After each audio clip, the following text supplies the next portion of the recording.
It is officially trade season. On today's show, I am breaking down 6 candidates that the Rangers could make trades for. Obviously, all starting pitching. Some really, really good names that could help bolster this Rangers rotation, desperately in need of some help. All that and more on this episode of Locked On Rangers. Let's get into it. You are Locked On Rangers, your daily Texas Rangers podcast.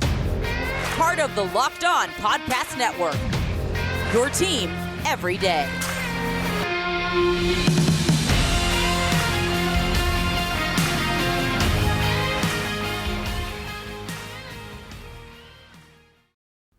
You are locked onto the Texas Rangers. I'm Bryce Patrick, a cripplingly addicted Texas Rangers fan since 2010, the founder and host for all 4 seasons of this Locked On Rangers podcast. Today is Wednesday, November 16th, and trades have already started happening. So I'm going to break down a few possibilities for the Rangers today. Thank you all so much for making Locked On Rangers your first listen every single day. If you're not already, you can follow me on Twitter at Bryce Patrick. You can follow the show at Locked On Rangers and subscribe on YouTube, where the best way you can help grow the show is to comment any single thing below.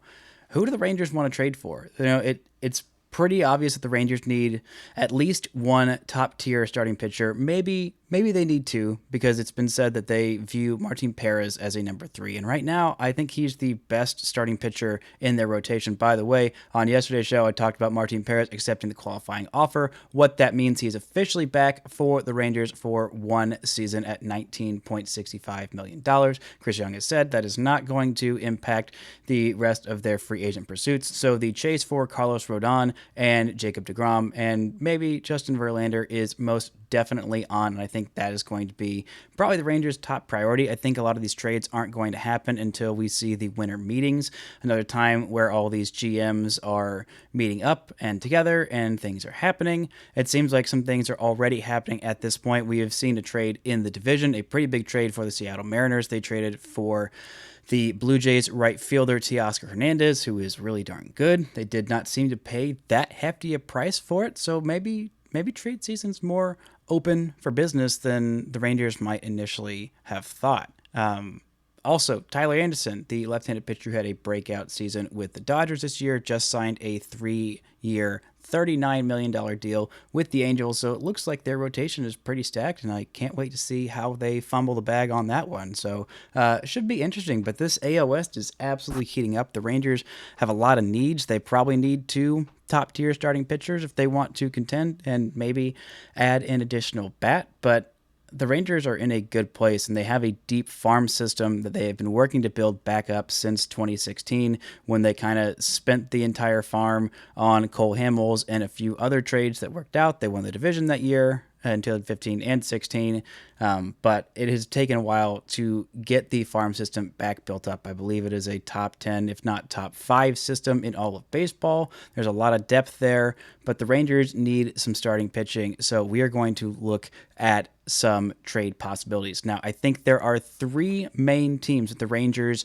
can trade with that have starting pitching, that have shown a proclivity for developing great starting pitching over the last few years. That's excluding the Rays and the Dodgers. I don't think the Rangers are going to make trades with them, but these 3 smaller market teams have done a great job at developing starting pitching. That is the Cleveland Guardians, the Milwaukee Brewers, and the Miami Marlins. Those 3 have been absolutely fantastic at developing consistently really, really darn good starters. They have not been as good at developing offense, so these teams are needing offensive help. The Brewers probably could have won their division last year, but just didn't quite have the offensive firepower. The Marlins have, a fantastic pitching staff and a lot of depth on that pitching staff. They also have the probable, almost entirely certain Cy Young winner in the NL in Sandy Alcantara, who they have already started listening trade offers on, according to Locked On Marlins. Our host there, Kim Ang, their GM, is already listening. We'll see what kind of offer she gets, but man, that would be absolutely huge. And so I'm going to start with a Sandy Alcantara trade. If you don't know who Sandy Alcantara is, well, he is going to win the Cy Young this year in the National League. He was absolutely fantastic. He is 27 years old, just turned 27 in September, out of Azua in the Dominican Republic. He is a two-time All-Star, and he just had an absolutely unbelievably good season for the Miami Marlins. This year, he pitched 228 innings and struck out 207 with a 2.28 ERA. You look at some of his advanced numbers, they're all just absolutely disgusting. He doesn't walk a whole lot of guys, strikes out quite a bit of hitters. His fastball is sitting at 98 miles an hour, also has a changeup and a slider that sits at 90 miles an hour, which is just really darn impressive. Mostly a four-seamer, actually uses his changeup more than any other pitch, uses the rest of them pretty consistently, has a curveball that he doesn't throw all that often.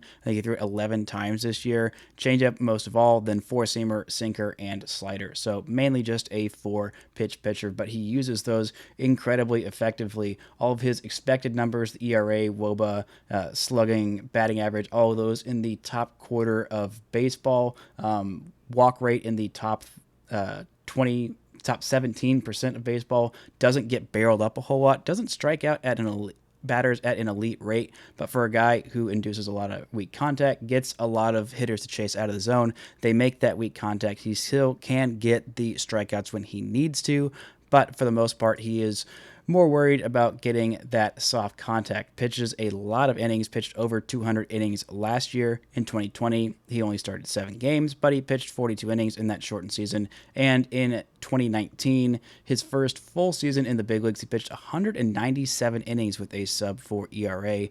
Has had a sub-4 ERA in every year that he's pitched more than 10 games, had a 4.32 ERA. As a 21-year-old in St. Louis, his first MLB action, but for his career, he's got 716 innings under his belt and a 3.10 career ERA, which is just really darn impressive. Somehow he wasn't an all-star last year with over 200 innings, over 200 strikeouts, and a 3.19 ERA. Don't really know how, but this guy is just incredibly good. And not only is he incredibly good, he's still young. He's going to be 27 next year, and he is under contract for a long, long time. He might be, if someone was going to make a trade for the guys who are most likely to be traded, I think maybe Shohei Ohtani might fetch a higher price, but I don't even know that he would, because Ohtani is only under contract for one more year. I think the ask might be a little bit bigger, and I think I don't know if it's going to be Juan Soto level package for this guy, but it might end up being about that big of a package for Sandy Alcantara. He's got 5 years of control. He averages $14 million a year for the next 5 years where he's under contract for a guy who's going to win a Cy Young. It's just absolutely insane. And the most he's getting paid is a team option for his age 31 season at $21 million, where he has a $2 million buyout. So this is a guy who, if the Rangers can get him, would be absolutely astronomical of an ask, but would be a just ginormous bolster to their rotation and immediately make them playoff wild card contenders. Coming up, we're going to give a package for what that might look like, look at a couple other starters on the Marlins and a few other starters on those other teams that I mentioned before. But first, today's episode is brought to you by SimpliSafe. If you've thought about securing your home with home security but have been putting it off, you'll want to listen up. Right now, Locked On Rangers listeners can order the #1 rated SimpliSafe home security system for 50% off. This is their biggest offer of the year, and you won't want to miss it. Here is why you will love it. SimpliSafe was named the best home security system of 2022 by U.S. News and World Report, a third year in a row. An emergency 24/7 professional monitoring agents using Fast Protect technology exclusively from SimpliSafe to capture critical evidence and verify that a threat is real, so you can get priority police response. Don't miss your chance to save big on the only security system I recommend. Get 50% off any new SimpliSafe system at simplysafe.com/lockedonmlb. This is their biggest discount of the year, so don't wait. Don't wait. That's simplysafe.com/lockedonmlb. There's no safe like SimpliSafe. Now, to get a guy like this, who is this good, who is this young, who is under cheap contract control for the next 5 years, it's going to take a massive haul. So hold on to your prospect pants, because this is a doozy. The Marlins need offense. They need a lot of offense. So I'm sending a lot of offensive prospects, including one that this is the only trade that I would include this guy in. All right. We are going Evan Carter. Whew, it just hurts me even thinking about losing Evan Carter, how good he's been. Dustin Harris, Aaron Zavala, Thomas Ajacey, and Mark Mathias. I might have to even include one pitcher in there, and if I did, gosh, I think it would hurt me. It'd hurt me a lot, but I think I might have to think about including, where'd we go? Dane Acker in there. It would hurt. That would be a huge haul for the Marlins. And maybe to mitigate some of that cost, the Rangers might think about including Adolis Garcia in there instead of, I think if you do include Adolis Garcia, that immediately wipes Evan Carter off the table. I don't think the Rangers would include both of them in there, especially not all of them and Aaron Zavala. I think of that group, I really like Dustin Harris. By the way, the Rangers did make some moves for their 40-man. Speaking of some of these guys, they are Rule 5 protected. They protected these guys: Luis Angel Acuna, Dustin Harris, Zach Kent, Jonathan Ornelas, Owen White, and Cole Winn. Some of the key names who they left off. That was the deadline. That was yesterday, I believe at around 5-ish p.m. Central Time. Some of those who were left off: Antoine Kelly, who was the left-handed hurler acquired in the Matt Bush trade, who could not throw strikes to save his life, but the raw stuff was absolutely amazing. He started off in Double-A. I saw one start of his, and the stuff's really nice. If he could figure out where it's going, that would be even nicer. They also left off Mason Englert, who had a really nice end to the season. Left-handed reliever Grant Wolfram, who looked really good in the Arizona Fall League. Also left off first baseman Blaine Krim, utility player out of Baylor Davis Wenzel, outfielder Jace Easley, who also had a really nice Arizona Fall League, and left-handed crafty lefty out of Baylor and Alito, that is Cody Bradford. I thought Bradford of that group might be the most likely to be protected. Antoine Kelly, I think, is the most likely to be picked in the Rule 5 draft, but I really don't think that his command is good enough to stay in the big leagues for a full season. So I think the Rangers were making the smart move to not protect him and to be a little bit more cautious to protect Zach Kent and Ornelas, who I think were kind of the last decisions on there. But good on both of them for having a great season and getting on that 40-man roster. Now, let's look at some of the other starters on the Marlins that the Rangers could make trades for. The next guy on this list, I think, is probably the most likely to be traded of all the names on here. That is Pablo Lopez. He is a right-handed pitcher for the Marlins. He is 27, has 2 years of arbitration control. It's been pretty good. Not anything outstanding, nothing that you think, okay, wow, this is just absolutely incredible. After last year, he had a pretty good year. Last year, he started 20 games, only went 102 2/3 innings with a 3.07 ERA. This year, he was a little bit more consistent, pitched a little bit more, wasn't as injured, had a 3.75 ERA in 180 innings on the dot, 174 strikeouts, just pretty good. Pretty good. Not as good as Sandy Alcantara, obviously. Sandy Alcantara had an 8-WAR season, according to Baseball Reference, which is just absolutely unbelievably good. And Pablo Lopez is pretty good. He'd probably slot in, I don't know, I might have him maybe above Martin Perez, depending on the year. But I really, at this point, I think he might slot in right around where Martin Perez and John Gray are. So I don't think it won't be as big of a prospect package that it takes to go get him. But he does have 2 years of controllability and has been fairly good.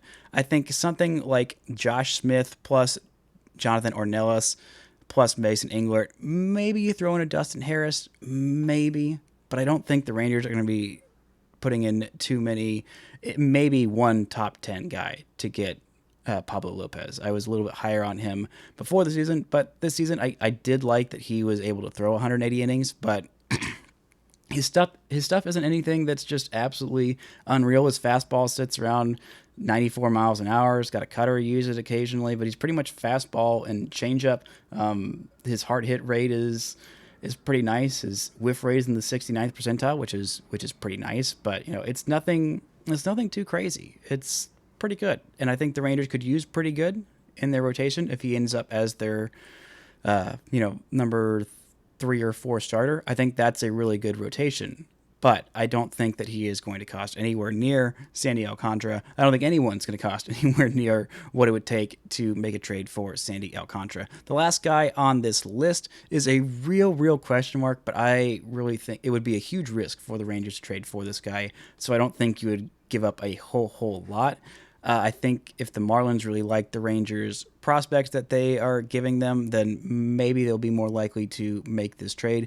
But I want the Rangers to make a trade for Sixto Sanchez. He is a guy who has not pitched a whole lot, did not pitch at all this season or in 2021, has missed significant time, just made his debut as a 21-year-old in 2020, had 7 starts, a 3.46 ERA in 39 innings, and 39 strikeouts. Looked pretty good, finished top 10 in Rookie of the Year voting, but I just really like his stuff. He's got a really fast fastball, kind of reminds me a little bit of a better Dennis Santana. By the way, the Rangers traded Dennis Santana to make room on their 40-man to the Braves for cash considerations. A little confused by that deal, but at least the Rangers got something for him and didn't just straight up cut him. But Sixto Sanchez had some promise while he was in the major leagues. His chase rate was way up there. It was kind of similar to Sandy Alcantara, but like a little less effective than him, I think. But we've only seen a small sample size of him, so I would be very interested to see what he can do with the Rangers coming up. We're going to look at a little package for him and the 2 big guys that I think the Rangers would be willing to go very heavy in prospect capital to get one of those 2 starters up in Milwaukee. But first, this episode is brought to you by BetOnline. BetOnline is the #1 source for sports betting info, stats, news, and analysis. Get the latest odds and trends for every professional and amateur league out there, from football to basketball to soccer and esports. You have got it all at BetOnline. If you are wanting to make some bets about the Rangers, if you're thinking they are going to go all in and make one of these big trades, plus sign one of DeGrom or Rodon, and then, sign another bat and think, okay, well, this Rangers team is going to go to the freaking moon and make the playoffs. I don't know if they have futures lines up for the Rangers just yet, but if you want to make a bet that the Rangers will go and get Aaron Judge, they have lines on that. So if you also want to make a bet on fighting Luka Doncic's and the Dallas Mavericks, you can go bet there, or the Cowboys, whatever team you want. They have got it all. Head to the website today or use your mobile device to learn more. BetOnline. It's where the game starts.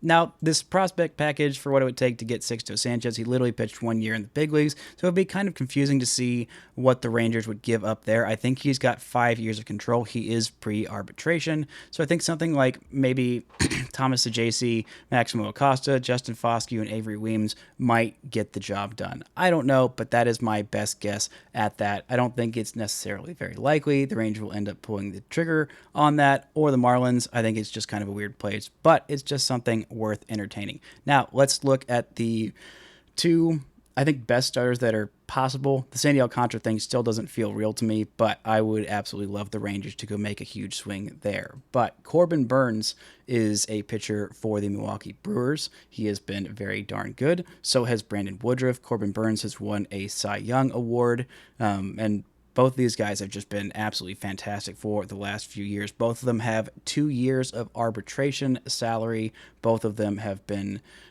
excellent. Burnes won a Cy Young Award and an ERA title last year with a 2.43 ERA and 234 strikeouts in 167 innings. This year, he pitched over 200 innings with a 2.94 ERA and 243 strikeouts, was an all-star again, had another top 6 Cy Young finish in 2020. I think we'll probably have a top 6 Cy Young finish this year. I don't think he was not a finalist, but still a really darn good year. Woodruff had a 3.05 ERA in 150-ish innings this year, 153. Still had a lot of strikeouts per 9, over 10 strikeouts per 9 for his career, and a career ERA of 3.18. Only pitched 153 innings, though. has not pitched over 180 innings in his career. Last year was the most he's pitched at 179 and a third. But I think that he would be the less expensive of the two. Corbin Burnes, I would be more excited about. He is a year younger than Woodruff. Woodruff turns 30. Actually, the Rangers initially drafted him out of high school in Mississippi in the 5th round back in 2011. And then he was drafted by the Brewers in the 11th round in 2014 out of Mississippi State. So interesting. You don't usually see that. Usually you see guys get drafted up higher after they go to college, not 6 rounds lower. But he has made a great career for himself, had a 2.7 WAR year this year. I think for what it would take for Brandon Woodruff, he got 2 years. He's going to be 30 and 31 during those years, and they need big league bats. And I'm not sure. These two guys. I'm kind of confused as to what it would take. I think starting with Aaron Zavala and Luis Angel Acuna, I think those would be two guys that the Brewers would want. A lot of these guys you want hitters towards the upper level because again they need some offense. Maybe you also throw in a Dustin Harris in there, and maybe a Cody Bradford. Maybe that would be enough to get the deal done for Brandon Woodruff. For Corbin Burnes, I think it would be just a little bit higher of an ask. I think you would start with Aaron Zavala. I would be really hesitant to give up any of the top 4-ish guys. Maybe Ezekiel Duran might be the most that I'd be willing to give up, but I don't think that Ezekiel Duran necessarily moves the needle for them. I'm not sure if which way they're going to go because I don't think they're going to be able to catch the Cardinals this upcoming year. I think the Cardinals are going to be more aggressive, and this team, I can never figure out if they are big market or small market. Sometimes they don't spend a whole lot of money, and then they dish out a crap ton for Christian Yelich, who has been a shell of his former self since he won that MVP the last few years. Him and Cody Bellinger, both those guys really just fell off a freaking cliff after 2019. I don't know what has happened to them since then, but that is a real burden of a contract for them. So I think maybe they might be leaning towards tearing it down. They probably should have won the division this year. They were winning it for a long time, but the Cardinals ended up catching them. So maybe just young, controllable players might be the way to go. So my pitch for Corbin Burnes would start with Ezekiel Duran. Then I would also include, let's see, Dustin Harris, Aaron Zavala. I keep saying Aaron Zavala's name in here. I really like him. I really like Dustin Harris too. I like all of these players, but I would also like a former Cy Young winner to headline this Rangers rotation. I think it would also take maybe Cole Reagans, depending on how they feel about him. And let's see, also throw in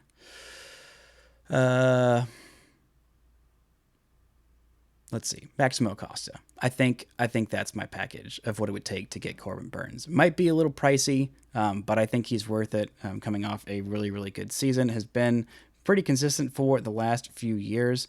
I trust him to get 100 and at least 160, if not 200-ish innings. Pitched 167 last year with a sub 2.5 ERA when he won the Cy Young Award. I think this guy is one of the best pitchers in baseball, and the Rangers could definitely use that if they got him, plus a Rodon or DeGrom, or heck, if they even got a Chris Bassett after making the trade for Corbin Burnes. I think they would feel really good about their team for next year, depending on what bat they end up getting. By the way, Jock Peterson, the dream is dead. Jock Peterson accepted the qualifying offer from the Giants to make $19.65 million after making much less than that the last couple of years. So that dream is dead.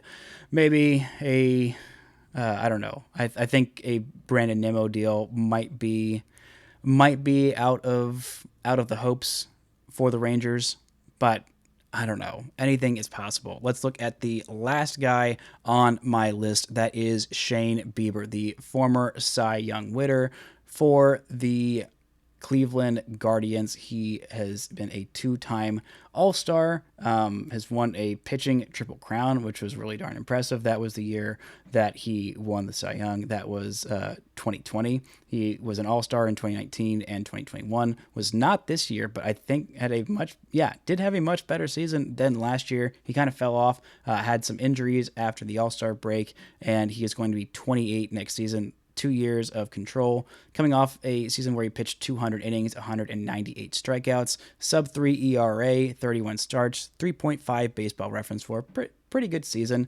And one of the things you don't really have to worry about him as he ages is losing his velocity, because he doesn't have a whole lot of velocity at this point. He is very much a control command pitcher in the top 7% of walk rate, so he really knows how to put it exactly where he wants. And I think him having a great framing catcher like Jonah Heim would make him just even more dangerous. He is going to be, I believe, 28 next year. One of the things that he struggled with this year was his curveball spin rate, his average exit velocity, and his hard hit percentage.